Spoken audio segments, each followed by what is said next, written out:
ஆட்சி என்ன cinema shooting ரீடேக்கா என சினிமா பாணியில் தாவேகா தலைவர் விஜயை காஞ்சி சட்டமன்ற உறுப்பினர் சி.வி. எழிலரசன் கடுமையாக விமர்சித்துள்ளார். காஞ்சிபுரம் அருகே திம்மசமுத்திரபுரம் ஊராட்சியில் திமுக காஞ்சி தெற்கு மாவட்ட விளையாட்டு மேம்பாட்டு பிரிவு அமைப்பாளர் ராதாகிருஷ்ணன் தலைமையில் என் வாக்குச்சாவடி வெற்றி வாக்குச்சாவடி என்ற பூத் கமிட்டி ஆலோசனைக் கூட்டம் நடைபெற்றது.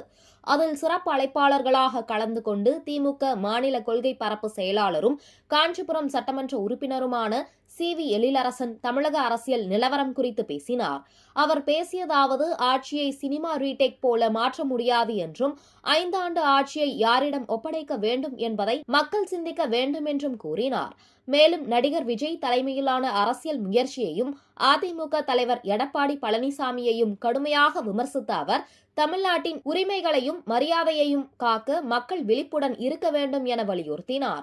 இந்த நிகழ்ச்சியில் காஞ்சி வடக்கு ஒன்றிய செயலாளர் பி.எம். குமார், ஒன்றிய கவுன்சிலர் ஜெயவர்மன் பாலாஜி உள்ளிட்ட திமுக நிர்வாகிகள் மற்றும் பொதுமக்கள் பலர் கலந்து கொண்டனர்.